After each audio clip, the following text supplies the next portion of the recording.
what's one of the things that makes Batman such a great character? His villains are incredible, right? Batman probably hands down has the best rogues gallery in all of comic books. Yeah. So my question to you gentlemen is, who is the best comic book character with the worst rogues gallery? Flash. Oops. Is that too soon? By the way, this icebreaker is brought to you by Mason Kramer. Check out his stream on twitch.tv/glitchcat7, his ever popular stream. I'm buying Jay some time to think about the worst rogues gallery out there. Captain Cold, Captain Boomerang are pretty bad villains, which is why I said Flash. I think Sportsmaster is part of that too. Sportsmaster was Teen Titans, right? Yeah, but he also makes a few appearances. Okay, so every time I hear Sportsmaster's name, I think somebody's trying to sell me a fishing rod or something. Okay, I'm going to show you something. Now, you're going to have to edit this for Bass time. Pro Shop, sponsored by Sportsmaster. You won't even believe... 50% off lures today. You're not even going to believe that this guy exists. I have no idea what's going on. I'm going to show you a picture. You realize nobody can see this, right? Yes, that's why you're going to have to edit it. Can I say, like, John Constantine has a bad roster of rogues? Squirrel Girl. Yeah, Squirrel Girl. Wait, what the hell is Squirrel Girl? Squirrel Girl. Okay, so I'm going to say whatever hero she fights or villain she fights, that's the one that's the worst. No, that's not the question. You got to look at the roster of all villains. Who is the best comic book character with the worst villains? Like, who is an awesome character who is totally let down by their crummy villains? That's my question. I hate to say it, but I think Superman's kind of up there. I will not dispute that. Yeah. Well, we've got what? Lex Luthor. We've got Darkseid, and we have Brainiac. And Doomsday. And what else? And Mxyzptlk and Metallo. That's actually a lot stronger than some. Yeah. What about, like, the Green Lantern Corps? They got, what, the Yellow Lantern Corps, the Black Lantern Corps, the Red Lantern Corps? Oh, no, I got it. Everyone's favorite Marvel character, Thor. I don't like his villains. You mean Loki? Yeah. And?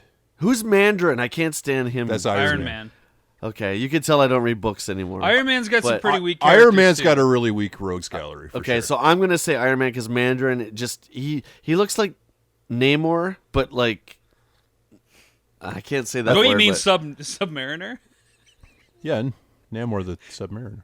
Well, Namor was the very first, right? So okay. I was trying to be cool there. I will give a vote to Iron Man being a very good argument because I think Iron Man's a great character, but his villains are definitely lacking. I think Iron Man sucks. I think you suck. Oh yeah. Well, if you think he sucks, you can't make Iron Man your argument. Iron Man does suck. He's a Bruce Wayne ripoff. Get the hell out of here. The question is the best hero with the worst set of villains.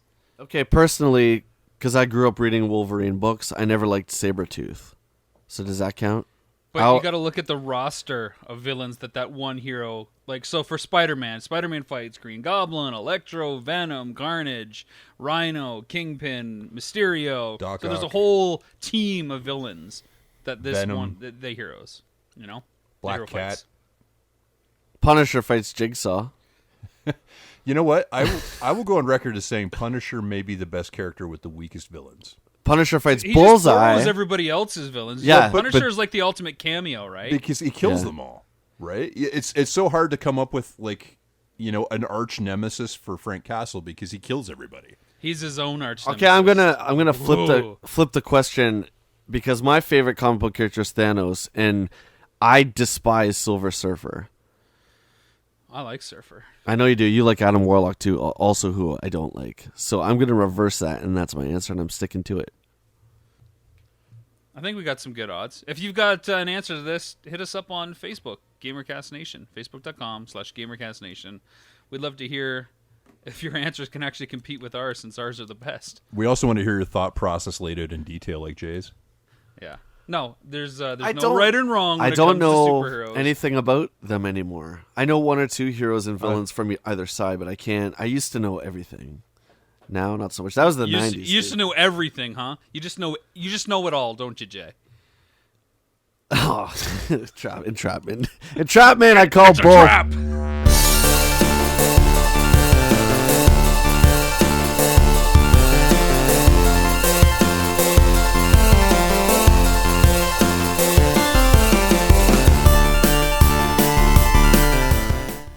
welcome to another GamerCast.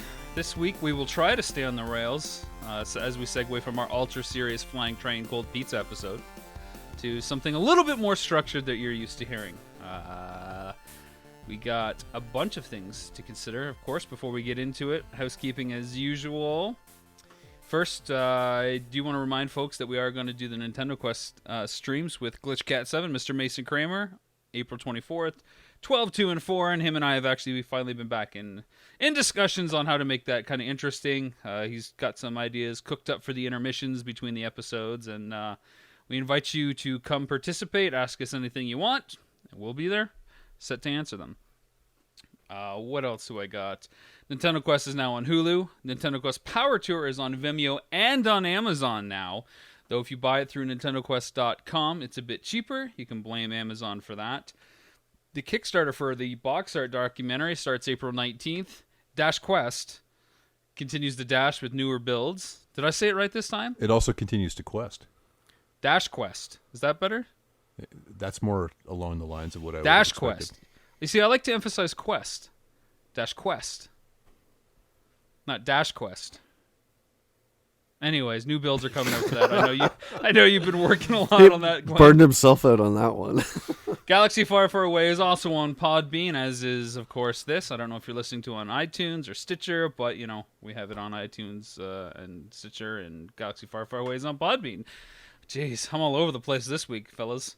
I also had a few people actually message me about Unearthly. Glenn, I know you hadn't got around to watch that yet, and I gave you a link many moons ago. Did you get a chance to see it? I did not.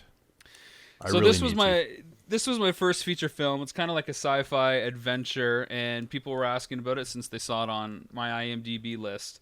And so I put it up on Vimeo. People can check it out. They can rent or download. I do have some DVDs and Blu-rays if you want to check it out. I know our good friend Ian purchased the DVD, and I sent it over to him, and I think he was planning on watching it today. So I remember seeing something about that on Facebook.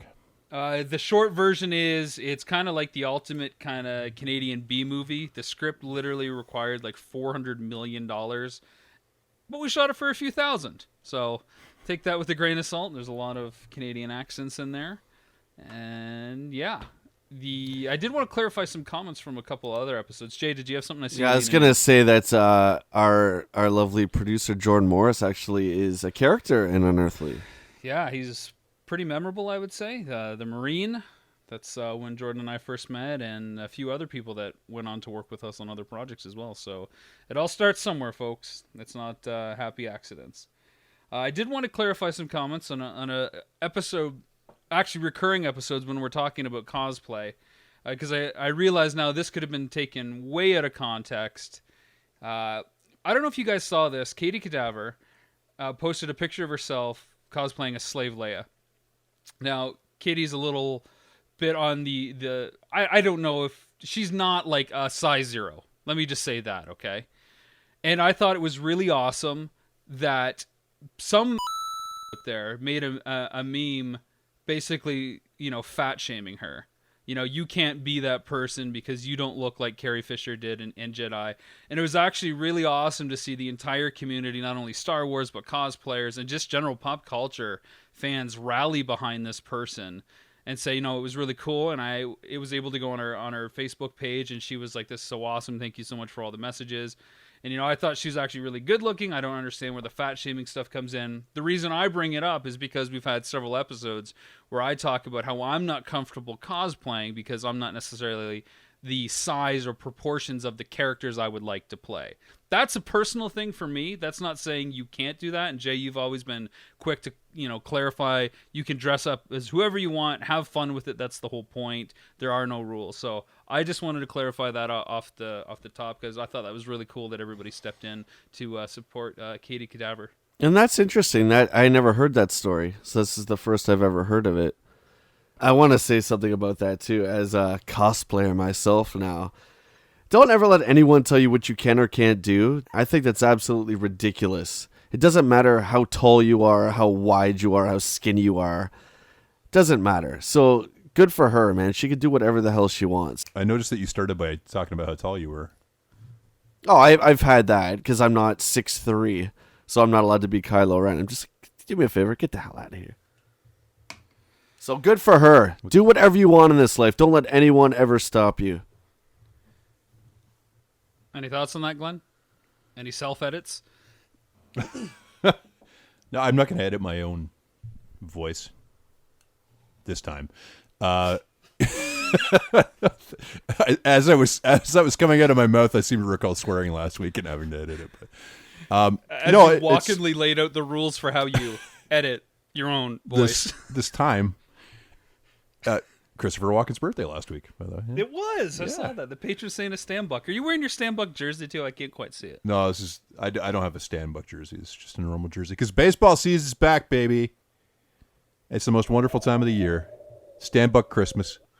I'm glad you're excited. I was happy thinking for about you. how much I didn't care about it because I'm a hockey guy, but I get excited for the hockey openers too, like season opening on hockey. So, as one sports guy to another, I can appreciate why you're excited. No, man, I think anytime the community can rally around somebody in a positive way, because it's so much easier to dwell on the negative stuff. It's a good thing. So glad to be associated with cool people who are good to other good people. So this next one's a little hard, guys. We got some listener feedback. I got to throw it out there. It's not all negative. It's not all positive. It's a little bit of both. Let me throw it out there because, the one thing I like about us is we're pretty transparent. We'll talk about anything on the show. So Scott wrote in on, I forget, I think it was on a YouTube post of GamerCast to get it out to us. I think he listens. Yeah, he says right away he listens on iTunes. Scott says, I've been listening to your podcast for a couple months now on iTunes. I'm sorry I'm really bad with voices, but I think it was either Jay or Rob. Fairly sure it was Rob. This is Rob, if you're wondering who's reading this. You guys were talking about a sealed box of stadium events that was brought out last week. There was a comment that one of you said something along the lines of, it may have been our movie that sparked this re-interest in video games. It's comments like this that really bother me. Look, I love when you guys talk about gaming. There are some very insightful conversations, but I swear that you guys are so full of yourself, mainly Rob, I think. Why do you think the entire world of gaming revolves around you? Are you seriously this egotistical? Bring it back a bit, please. So Scott, first of all, thanks for writing in, man. We always love the comments that we get, and us, we're not trying to single you out. You're literally the only person that wrote in this week, so we want to throw it out there. And we appreciate that you love some of the conversations we have because we really don't know where these shows are going other than a loose outline. So sometimes it's nice when we get into the nitty gritty of the stuff that we love. As far as ego and stuff, no, dude, it's probably for the sake of having a laugh. We don't take our film or this podcast all that seriously. Nintendo Quest is just a movie. This is just a podcast. Again, glad that you love certain aspects of it. I mean, the only thing we actually ever really take seriously is the schedule when we're trying to do this stuff. Everything else just kind of happens the way it happens. I think for that comment specifically, if it was from me, it was probably from more of a motivation of, in the way that our film highlights stadium events for a lot of people that didn't know about stadium events, so maybe they went to go check for it to see if they had it, because we've heard that from people that have watched it in theaters. I don't think the gaming world revolves around our show, and certainly not Nintendo Quest. It's no more significant in the large scale of things than maybe DLC for some new game that come out. I don't know, guys. What do you have to say to those comments? That I don't know. Yeah, I'll throw it to you guys. Yeah, I don't know. I can attest as the guy who has to edit this show every week that you can divide everything that comes out of Rob's mouth into basically two camps. There's the stuff that he says to try and make Jay laugh, and there's the stuff he says to try and piss Jay off. And it's one or the other, usually. I will say, having known these guys as long as I have, like Rob is one of the hardest working people I know, but I think both of you are relatively humble, and I think I think it's unfortunate if anybody gets a wind of something other than that. But I guess all I'll say there is, we do this show every week under the impression that somebody out there is going to listen to it. And I think that on some level, because we are hoping that we're entertaining and we're trying to make entertainment, we do have to pitch this in as a show that we feel like people are actually listening to. I should say, it always surprises us when people tell us they listen to the show and actually write to us. Like, oh, we aren't living in a cave, and people do listen to what we say. But, I think we have to produce this show from the perspective that what we say matters to someone somewhere, or there'd be no point in recording the show, I guess. So I don't think that means that we we think that everything we say is of grave consequence, or that our opinions are more important than anybody else's are. But given how many voices are out there in the game community doing this kind of stuff, we have to think that we're offering something that's somewhat unique, or a somewhat different take to justify people coming here every week and listening to us. So I think there's a little bit of showmanship, to be sure, but that's all I would read that as. Yeah, and I would say that there are times when I say things obviously to elicit conversation. I mean, we talked about a segment we used to do on another podcast called The Great Debate, where I wouldn't care what side I would pick. I'd let the guest pick the side just for the sake of having a discussion, right? Like, that's not saying, what we do is fake or anything like that. But, if we're going to kill an hour a week hanging out, which is why we're doing it, this is fun just to hang out and talk about games. It's just video games at the end of it. It really is. I think, was it last week or the week before, I said I was pretty proud of what we've been able to accomplish with the film, the podcast, the Power Tour, the upcoming 4 Days in Vegas GamerCast adventure, and the game. That's not meant to say, look at all the stuff that we've done either, or doing. That's just pretty cool, and I think it's okay to be proud and confident in the stuff that we've accomplished. Yeah, dude, thanks for writing in. That's pretty much all I have to say. I definitely don't think that we've changed the face of gaming or anything in that kind of vein. I've had countless people write to me and say, hey, your film's very positive and uplifting, so thanks for making it. And I'm very proud of that. So, if that comes across as egotistical, then I apologize. But maybe it's because I have long hair. Maybe that's why. I should also say, this is a text-based thing, and you guys know what it's like when you get a text from somebody or an email, and you can read it out of context. I may have read Scott's message completely out of context and harsher than it sounded, so I just want to tell you, Scott, thanks for writing in, man, because not enough people do, so it's really great that you have some feedback for us, so thank you. I guess it's probably a really good opportunity to say thanks for everybody that does listen, that has watched Nintendo Quest, that has shared the word, all our Patreon backers, of course. We won't list everybody in no particular alphabetical order, but, we just appreciate all the support as Glenn and Jay give me the finger. Well, I want to say one thing. I'm going to derail this thing right now. I love it. I just want to say... No, it's too serious. Let's keep it serious. Me and John are going to GNR, baby. Not together, but... That was my next question. I know you had mentioned off air that Pompa got his GNR ticket. He did. Is he going to Toronto? I guess he's going to Pittsburgh. He's going to Pittsburgh. He just messaged me today. He got him for his birthday, so happy birthday, buddy. And he was showing me his... He's always telling me that he's super jealous of my game collection and all that. And after he showed me... By the way, his collection is just the same as mine, but... He showed me his GNR collection and blows mine away. He has vinyl bootlegs, and he has every original printing bootleg and the first single he ever got in grade 8 and stuff like that. So I just wanted to brag and say we're going to GNR. Is that kind of on par with your Foo Fighter collection? Yeah, he's that way with GNR that I am about Cool. Foo Fighters. Yeah, so it's really cool. Well, happy birthday to Mr. Pompa. Big Pompa Pump. Love it. And yeah. One more thing before we finally get into the topic. I saw one of the best tribute band documentaries out there, and I can't wait to share it with you guys. It is so good. I've been watching a few of these because, of course, Rocket Queen is starting to take over the world starting this summer. That's Jay's GNR band, and those guys are doing a bit of filming, and we've been talking back and forth, so we're trying to see what we can do there, and I want to see what tribute stuff has been done. And there's actually been a surprisingly ton of tribute band documentaries and stuff out there, and I found this one, and I really hope that you guys don't watch it until we're together, maybe for GamerCast, the 4 Days in Vegas. It is the best documentary on tribute bands I've ever seen. It's called Aces High. It's 20 minutes long and features a tribute group that everybody is a different Ace Frehley. So there's Ace 74, 75, 76, and 77. And one of the central conflicts is Ace 77 wants to be Ace 79, but nobody wants him to have a cape, so all the Aces are going to make fun of him because he wants to have a cape and mirrors. Okay. I swear to God, Hang on. 100% legit. Hang on. There's research behind this. It's produced by an actual production company. Is it a mockumentary? No, Mockumentary? it's Is not. it It's totally legit. I swear. And there's been research on it by other people where I found the links. It's pretty crazy. And they make their roadies dress up as Vinnie Vincent.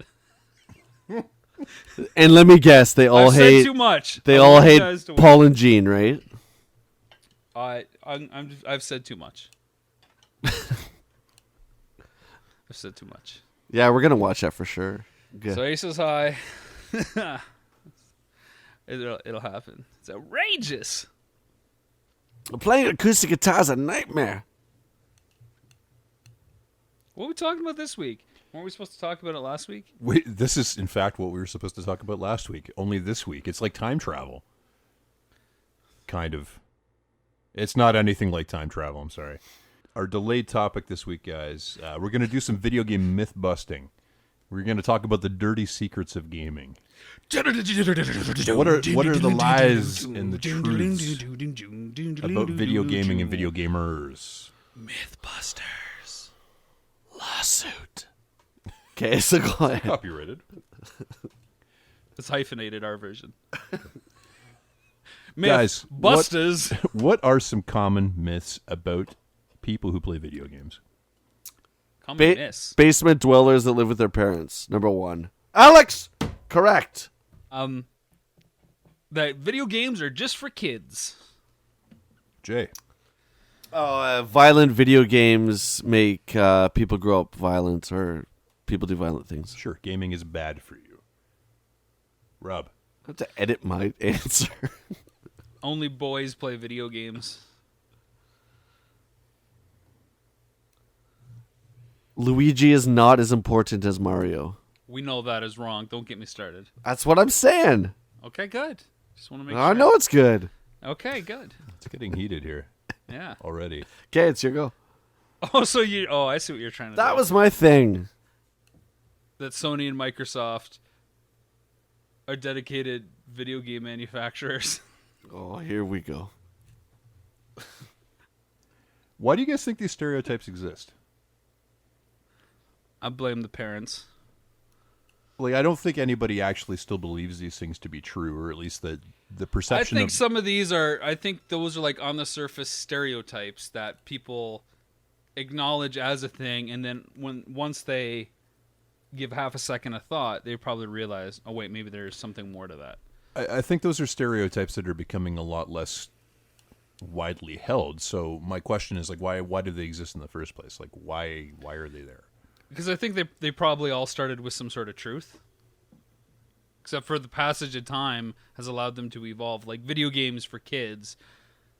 You know, we talked about a couple of shows ago how the average age of gamers are, 34 now? Something like that. So 30 years ago, the average gamer was probably 7. 6, something like that. 6. The word 6. Well, that's because those average gamers who are in their mid-30s now were 6 or 7 back when they were playing those games, right? That's what I just said. Yeah. Just confirming. Just confirming. Okay. Yes. Have some. Jay, thoughts? Like any stereotype, it's just ignorance at first, right? I mean, but I agree. I don't think that. Watch my stat here. 93.56% is not true anymore. What papers have you basing that research on? Oh, Edwin Smithstein. Penske file. Hey, you introduced him to me. Penske file. Big payroll project. Do you think the gamers do anything to perpetuate those stereotypes? Yes, I would say. And you know what I'm talking about because you've dealt with the public in a game setting for many years like I have. Sure, okay. There are different crowds of people that go with these certain games. Like I would say the Call of Duty crowd is different from the WoW crowd. Would you not agree? They can't see you shake your head. I don't know that I would agree because WoW definitely has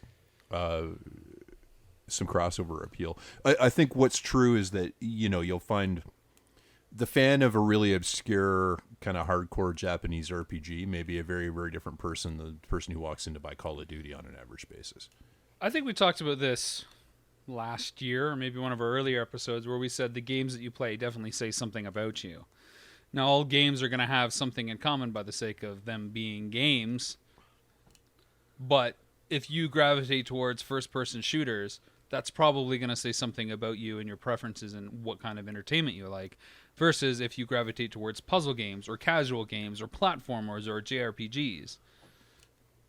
So I do think there is a difference between people that like Call of Duty and people that like World of Warcraft. Sure, there's similarities and things in common. And people like there's differences. People like you that like peekaboo poker, right? Hot slots. Yes. Hot slots. Yes. Hot slots, Jay. And people that would trade an almost near complete N64 collection for loose stadium events. Yeah, you posted that. I saw that today. I think it was an interesting discussion. Did you see all the discussion points? It's a lot of discussion. Not a one. And the reason why I bring it up because I think it brings up some myths as well. You know, what's better, quality or quantity? Quantity is better. Quality is better. Is it a rare game? Is it not a rare game? Stadium events in particular. Yeah, I mean that's back to our whole like quality argument period, like what or value, you know, what is valuable to one person, what is valuable to another.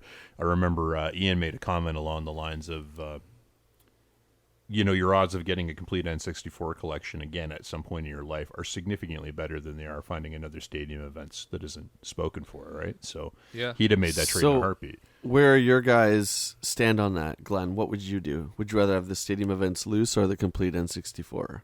Stadium events. Rob? Yeah, me too. Me three. Absolutely. And not just for the reasons that Ian mentioned, though that's a very logical approach to it. And I should say, when I did post that deal that went down, and it was just somebody on my Facebook page who said, look, I traded, you know, my loose stadium events for a near complete, like CIB, manuals and everything, including some rare Japanese exclusive and 64 titles. I just shared it on my page, and I saw people like pretty much split down the middle of it, basically catering to, I like to play games, not just have a highly valuable collectible, versus no, this is like a once in a lifetime chance to get something like that. Yeah, so you really saw all the variations there. It really depends on what you want to do. If you want to play, they'll probably get the 64 games. You know, that's so tough because I can see arguments for both sides. Definitely, I really could. But for me, I think it would be a lot easier to find a complete N64 collection than it would be a loose stadium events. I might be wrong.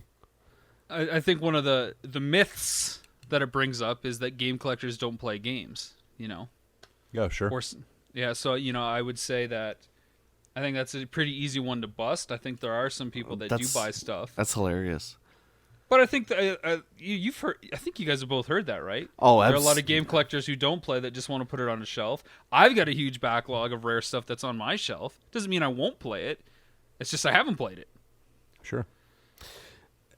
I mean, the fact of the matter is just there's not enough time in your day to play everything. That's just the way it is. But why would you collect video games if you never played video games? That doesn't make sense. That's like me. Well, I think it's something like you said in the film. It's though, like me collecting like pumps or something. Like I don't wear women's shoes.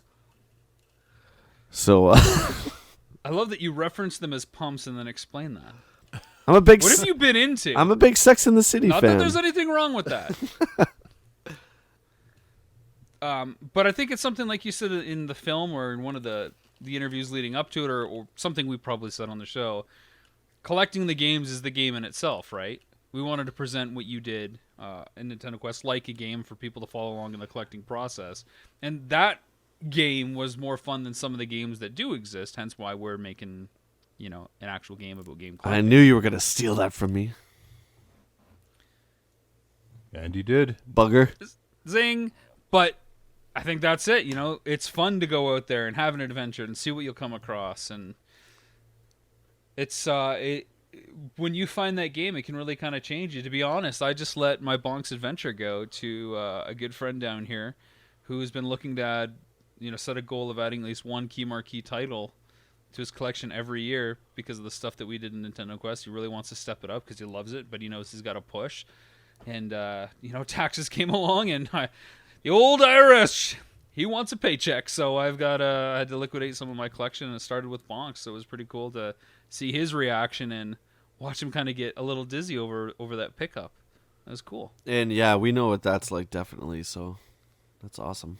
So cheers, George. I hope you enjoy it. You guys will get to meet George because he's going to do some camera operation for us. Hey, have I met George? Did I meet George at all? Yeah, very briefly. Okay, awesome. He's one of the core guys that hangs out at Retro. So these stereotypes that we were talking about, guys, what do you think that the gaming community can do to overcome those stereotypes? Like, as we said, those are pretty old stereotypes at this point, and I don't think a lot of people necessarily subscribe to them anymore. So what can be done to get rid of them? It's like any troll, just ignore it. And I think it'll eventually go away. And who cares what people have to say, right? I mean, that's my way of thinking.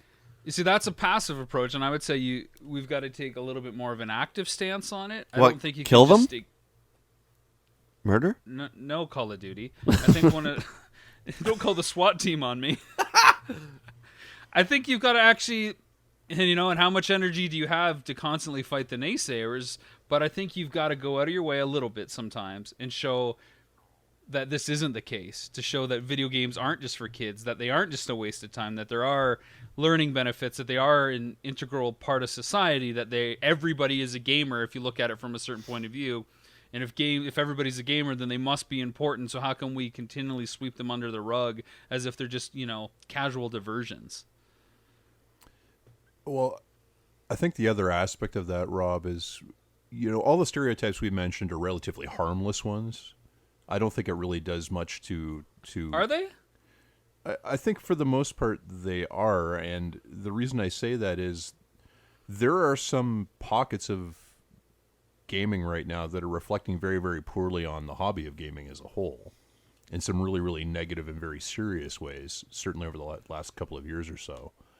And that's an example of something where I don't think some of that stuff is okay to just ignore. I don't think it's okay to be passive about people trying to make your hobby something that's not inclusive of everyone, or that is, you guys are fond of using that phrase about not being the gatekeepers, and there are people I feel like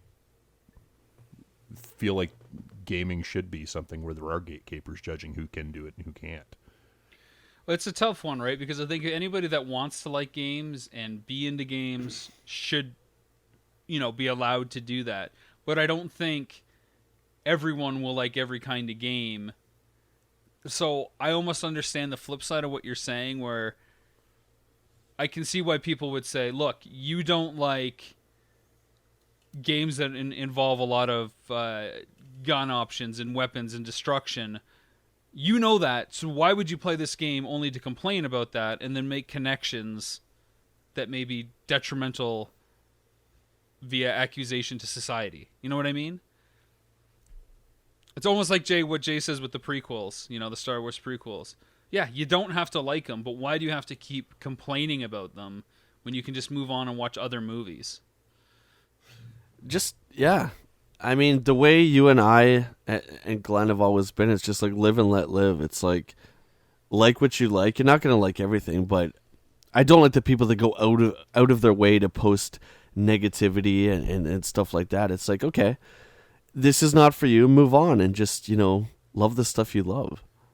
That's as simple as that, really. I mean, I think one of the other myths that is out there is like video games are not art. It's not an art form. And, people would say the same thing about movies and still pretty much do, or television. And as a guy who makes it, I can consider it very much an art. And I'm sure you guys would agree. But trying to convince someone that film is art and not just something to be consumed, it's a double-edged sword, right? Because you want to say, oh, no, it's just a movie, it's no big deal. But on the other hand, you want to say, no, it's important that what this film is saying, whatever the film is. And I think you could say the same thing about TV shows, books, games, and even, theater, painting, music. Anything you create is art. Absolutely anything you create is art. It's funny you say that because I did this sketch on the way over here. Well, that's not art. That's just crap. Oh. Well. Created a dump in my porcelain bowl earlier. I don't know if that was artistic. But you created it, man. You did. But you know what I mean? So, like, that's the double-edged sword. So, is it art? Is it not art? To what lengths do you go to actively protect or defend something that you admire? Well, that's another potential myth about gaming, though, right? You've said you've taken from the perspective of it's a myth that games are not art. There's a lot of people who believe that games are art, and I guess one of the potential myths related to that could be, do games need to be art? And we had a talk about this topic last year, and I posited the question to you guys, like, is it important that video games are considered art? Is it important for any movie to be considered art? Like, does it matter if Die Hard is a work of art if I enjoy it and it entertains me and it serves that purpose? Do you understand what I mean? Like, yeah, I don't think every film needs to be art any more than I think every game needs to be art. I'll take the one side and I'll say that as a whole, the medium of film, television, and gaming needs to be understood as an art form because it's that important. Even for the sake of understanding that art is important. Ergo, if we say video games are art, then they at least are acknowledged as important instead of disposable or for kids or non-significant or don't have an impact on what we do. So if we say that they're art, then you have to negate all those other myths because then by definition of what they are important. I would suggest that a lot of people who write games off as not being art, I think in some cases at least it would come down to some misunderstanding about the process of actually making games. That's something I thought about this week too, man, to be completely honest. What goes into games and what it takes to actually make a video game. So with that in mind, that's a perfect segue to the next thing I wanted to ask about, which is, what are some myths about video game making?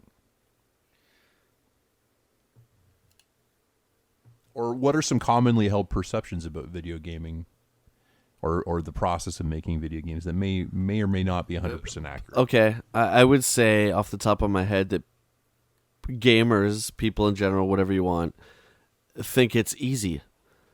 Like Halo 2 comes out, it's a masterpiece. Halo 3 comes out, doesn't hit the mark quite as high, and people just crap on it right away. Like it's like they just made it in 5 seconds.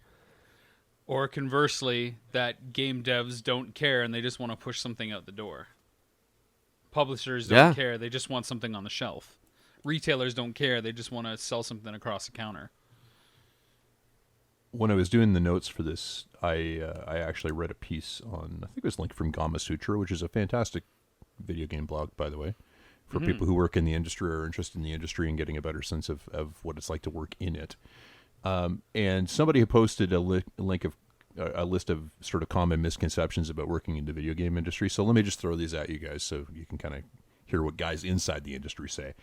The first one is that working in games means you play games all day, which Jay might have some familiarity with from game retail, because it's a very common misconception about that. It's something I hear retailers get accused of. Oh, you work at a game store, so you must just play games all the time, and you must have played every game. My real quick, my friend Darren, who lives in Calgary, he knows someone who works at BioWare who worked on Mass Effect, and kind of like George Lucas, he said, the guy who worked on Mass Effect says, not that he can't stand it, but he'll never understand the joy of that game because he had to work on it.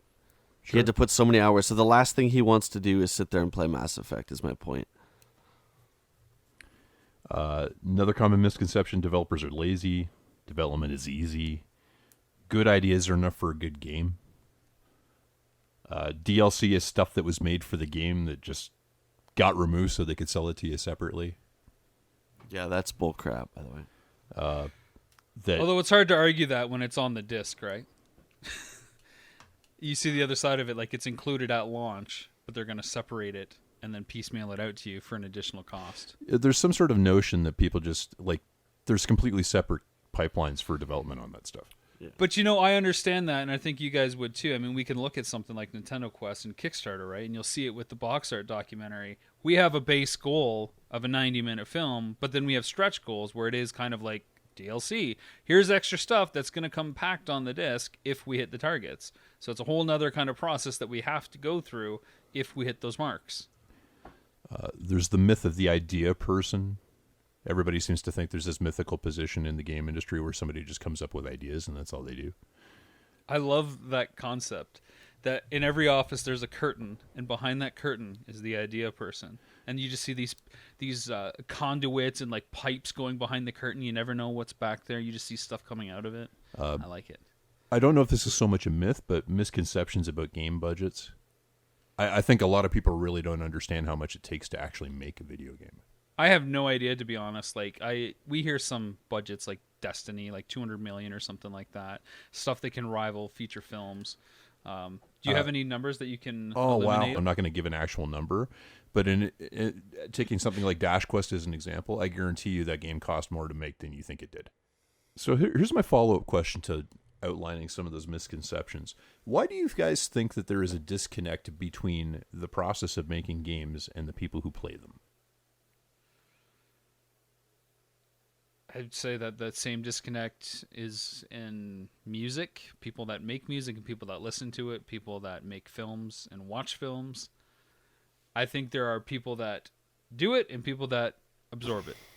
I totally agree. When I shot Nintendo Quest with Rob, I had no idea what I was in for. And that's not on the scale of, a big blockbuster like, Die Hard or Star Wars or whatever. However, it made me totally look at things in a different light and respect. So from that day forward, from 2013 on, I stopped reading reviews and critiques of people's... Let me start that again. So I stopped watching and reading reviews and all that kind of crap because those people are so quick to dismiss and dump on something that takes so much work, blood, sweat, and tears. Do you know what I'm talking about? Like, it's right now, I think we're living in a more consumable culture than anything. We have such instant access to stuff that entertainment, whether it's music, games, or movies, or TV, is just so disposable because there is so much out there that people don't ever have to invest any kind of connection or quality or understanding with what they got because they have something lined up next after it. So it's just, how fast can I burn through this? Do I have 2 hours to go watch Batman Superman? Do I have 6 hours to play this game and the DLC? Do I have 40 minutes to listen to the new Megadeth album? Everything's measured in time, and with as much content as there is out there, it's hard to compete. I'll give you a hint. You don't have 2 hours to go watch Batman versus Superman. 2.5. That either. Okay. It's and we've brought up that idea before, and we've always done that in a means of being critical. And I'm totally with Jay in that. Like I find it a little sad that people are so quick to dismiss something that somebody sunk a lot of time and effort and money into. But at the same time, you can't blame them because, as you said, Rob, there is no shortage of options out there, and if somebody is not entertained by what you have to offer them, they don't owe you anything. It's really hard too because there are so many options out there now because there are so many tools out there to help create stuff.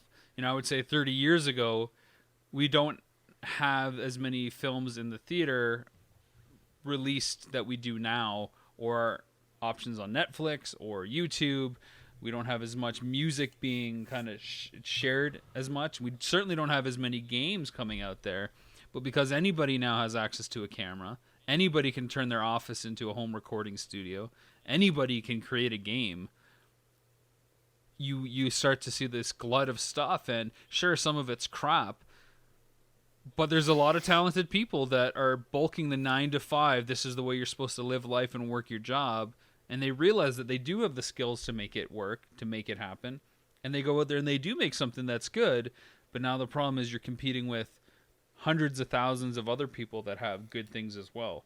So not only is it hard to stand out from that, it's hard to sustain momentum from first release to the next release. Dealing with an audience that really doesn't care unless you can constantly hold their hand and make sure that they're always paying attention. Yeah, it's tough on just about every level, and I mean the other way I look at this is, and Jay will sympathize with this too because he's a musician. But I have a band which we talked about on the show before, and we'll almost certainly talk about again. Which are they called? We are called the Spoonmen. We're a '90s rock cover band, and we play at a local pub a couple of times a month. And obviously, when we play, we try to get people out to see our shows, and it's really, really, really hard to make people care. And it's not that people necessarily don't think we're good or that people don't enjoy us, but just trying to get people to devote the energy to care passionately about something now is really, really challenging because there is so much stuff being thrown at them all the time. And it's strange because I think it's this lack of motivation to take the step, to try something new or to make an effort to do something. Because, we find the same thing with the stuff that we create. I'll be guilty of the same thing when someone says, you got to play this game. I'll be like, yeah, that'd be great. Sometimes it's not on the tip of my tongue when I'm trying to think of something to do. More often than not, it's like, I'd rather just do something that's easier, or something else that's a little bit more convenient. Nobody, I find, is really taking that plunge to do something because everything is so at arm's reach to do other things. So the idea of having to leave my house to go down to a pub to listen to a 90s cover band twice a month, that sounds like a lot of work, I gotta tell you. But that's ridiculous because 30 years ago, heck, 15 years ago, that's what we lived for. Every weekend, Friday, Saturday, Sunday, and then it became Friday, Saturday, Sunday, Monday, Thursday, doing stuff like that. Getting out of the house, hanging out, discovering things, having adventures, even on a small scale of your own town. In regards to the game-making process, guys, do you think it's important that gamers have an awareness of that? Is that something that matters? I think anytime that people understand what's going on, they become invested in it a bit more. And when you're invested and have understanding, you'll always appreciate it a bit more. Which is something when it came to Kickstarter for us, I did my best to tell everybody where we were with the process. And I think that's why people like behind-the-scenes stuff. I think that's why people like director's commentary, because they want to understand it better.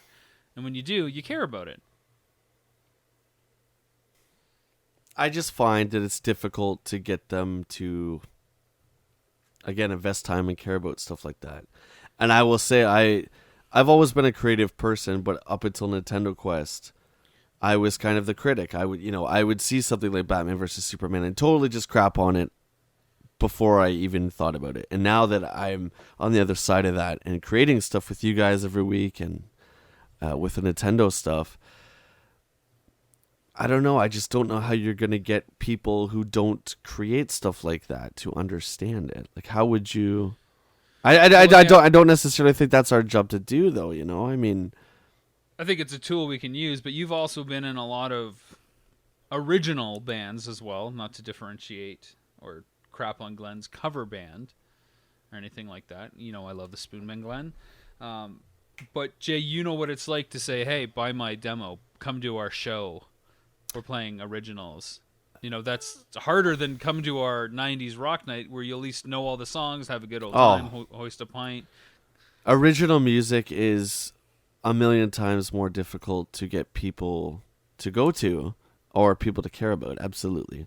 Especially in the day and age where the single is the king again. I mean, it's no secret that one of the successes to our documentary is that it's about Nintendo. Yeah, of course. That's an instant, easy way in for people to watch an independent film, which otherwise would be really hard for them. I mean, I talked about Unearthly at the beginning of the show. You know how hard it is to get someone to sit down for 95 minutes to watch an original sci-fi action-adventure, low-budget B-movie? It's pretty hard, I got to tell you. Yeah, of course. Then you got to start describing it like, oh, it's Indiana Jones meets Jurassic Park. You got to frame it in a way that makes them comfortable with it so that they'll take that chance. I was just going to say, Jay talks about what it's like trying to get people out to see original music, and I understand that that's incredibly difficult. It really is. It's a hard sell. Any band at this point in time is a hard sell, regardless of what they're playing, because bars are cheap, and they have options that don't relate to having to pay guys to lug in a bunch of equipment and play and actually expect to get paid for it. But I always had to deal with that perception that because I play in a cover band that I'm somehow lesser as a musician because I'm not playing stuff that I wrote or that I'm in a band that does original music or something like that. It's a double-edged sword, right? You have the built-in audience, but you don't have this perceived importance of creating something new. There's this whole London music scene that our band is not a part of because we don't play original music, right? Like it's just we're not we're really, because I never even thought of that. Because when I think of the London music scene, sure, there's original bands that come to mind, but for me, it's like the glory days. Now I haven't lived in London for like 10 years or whatever, but I think of Raging Guns, now Rocket Queen, now in Penske File. Like I think of the bands that I know I'm going to have a guaranteed good time with. Yeah, to me, I think of local bands like Samurai Night Fever and Sweet Leaf Garrett and the Fairmonts and all these bands that have just become the reliable go-to cover bands in London. Even guys like Rick McGee, who has been like Sure. a mainstay on the college circuit since before I went, and he does covers of traditional kind of old 60s 70s folk tunes and rock songs, and those are staples, and you need that stuff, and yet somehow that stuff seems to be viewed outside of the quote unquote music scene. And I don't know if that's right or wrong or not, but for whatever reason there's that divide there, and that's always kind of... Well, see, that's like another myth, right? Like you could say that about games. Can Nintendo release original IP without getting it crapped on, or are they forced to release like a Mario game because they have that built-in audience? It's harder for them to release Pikmin on the GameCube without the following than it is Sunshine.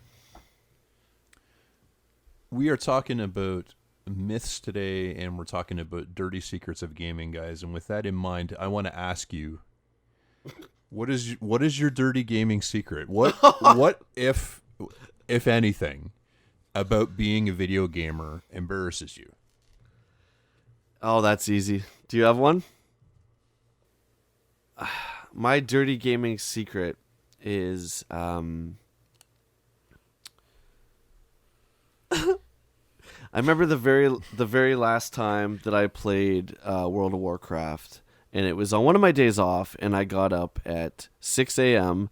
I was so excited about doing whatever it was, and I remember the day went by, and I didn't eat, didn't go to the bathroom, all that kind of stuff, and all I was doing was mining these nodes because I wanted to craft this piece of gear. And I remember I finally got up, and I went down to get some food, and the sun was going down. And to me, that was one of the lowest points. I felt like, what am I doing? And I'm not saying anyone who does that does anything wrong, but for me personally, I had this tremendous guilt that I just wasted my entire day essentially doing nothing. That's one of my dirty secrets, other than the fact that I love 3DO, but I think everyone out there knows that. This is going to sound strange, and this is certainly... It's embarrassing. Because there's, of course, an element of confusion with it. It wouldn't be a Rob answer if it wasn't not clear cut. I don't know if I've beat the original Super Mario Brothers. I feel like I have, but I can't recall an instance where I've beat it like vividly. Like those memories when you've beat Zelda or Punch Out, and I feel like I've done it, but I can't remember definitively.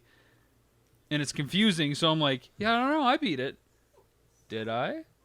And this is like an ongoing thing with when I see the game and we talk about like franchise, I'm like, I beat that, right? Sure I did. Yes, of course I beat that. It's just really strange. Really strange. I didn't, if it makes you feel better, I didn't finish that game until I was in like my 20s, because I still think it's a pretty difficult game, so I'm with you there. You're not alone. Yes, you are. Glenn Buck? I came up with a question, and I don't know if I even have one. I got a game. Let's all be the other guy. Okay, so you be me, you be Whoever Rob. gets to be me is going to have the most Okay, fun. you're Rob, Rob's me, and I'm you. Okay, and 3, Sorry, what? 2, 1, go. I have a dear friend from the 16-bit era, And, I don't want to betray any names or anything like that. Hang on, let me start again. I got a dear friend from the 16-bit era. Me personally, I think that... Oh, come on, spit it out, Tinsel Tip. Why do I even write these outlines? You guys are just a bunch of dummies. Okay, no. Okay, seriously. I've been up for 2 hours straight, and I'm exhausted, so let me just... Oh, he's going to hit me. Where are you going? Oh. He's walking away trying to make me laugh. Okay, so, guys, one question comes to mind. When you think of the words Super Mario Brothers, what do you think of? I'm gonna direct this question. Or do you think of Tabasco? I'm gonna direct this question at Jay first. So Jay, what do you? Let me dumb that down for you so you understand it. Mario Brothers, good or bad? I don't know the number of brothers. I've had too many Stellas. Okay, Rob. Okay, enough of this. That'll do it for the regular section of GamerCast as we continue to masquerade as each other. If you pledge to Patreon, you get to hear more of this well-structured, serious discussion where we debate the finer points of the gaming industry.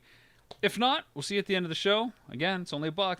Patreon.com/GamerCast, which of course now goes towards more adventures that we get to film and share with you. Patreon members will always get that for free. So you don't only get 20 minutes extra per show, you get other little perks out there. And for all the Patreon pledgers that pledged at least 1 month last year of $5, your Power Tour DVDs will be coming soon. We'll probably have to reach out individually to sort out shipping so we can get that out to you as well. All right, well, thanks again for listening to this episode of GamerCast. We hope you understand where we come from and what we feel about life. It's been an interesting discussion as always.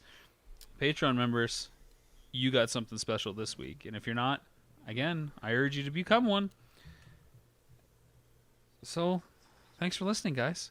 From myself, Rob McCallum. From... Did you pause to let yourself say goodbye? What was that?